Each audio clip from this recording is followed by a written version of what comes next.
It is the most wonderful time of the year for flat tires and bent rims. Well, we are entering pothole season in Massachusetts, so while drivers do their best to dodge them on the roads, never easy.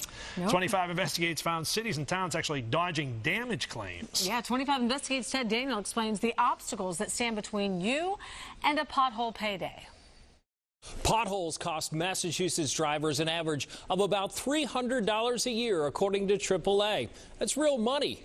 Most cities and towns have a clearly defined process for submitting pothole damage claims. But 25 Investigates found the claims rarely go anywhere, thanks to a decades-old law that makes it nearly impossible to get paid. There's a lot to like about where we live, minus the roads.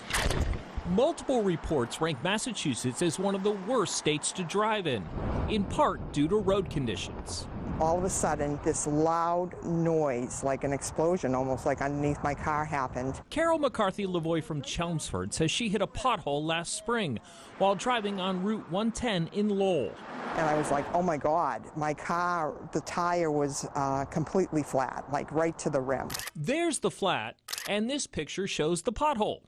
Carol says she tried to report it to the Lowell Department of Public Works, but nobody returned her call. After getting her tire fixed, she submitted the $269 bill to the Lowell City Hall for reimbursement. She says it took nearly 6 months to hear back. Claim denied. It's very frustrating. I was told every time I called that the lawyer that was handling my case was in a meeting. Every single time he was in a meeting.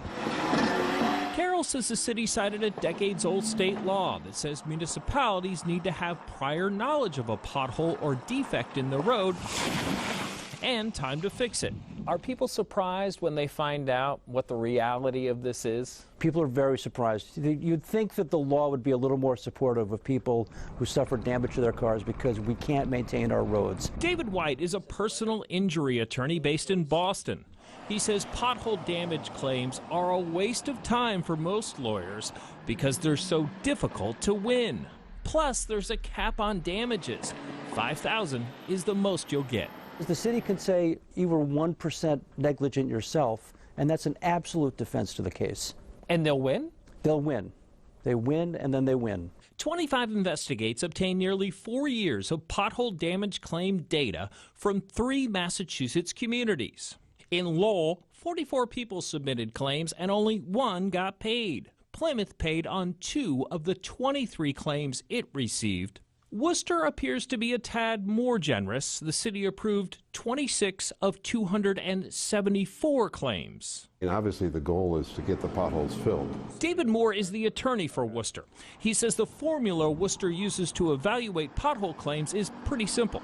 If you file a claim on a pothole, we'll check that log and see was it reported in previously. And if it was and we didn't fix it, then we're going to be liable for that. We tried to speak to the Lowell city manager about Carol's claim.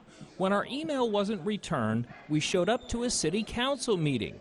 We were told by a representative for the city manager that they would grant us an on-camera interview the following day after looking into the case. That never happened. Instead, they sent a statement, which essentially says if the city doesn't respond to a claim within 6 months, you can assume it's denied. Carol McCarthy-Lavoie says she now understands the law. What she may never understand is why the process felt so difficult.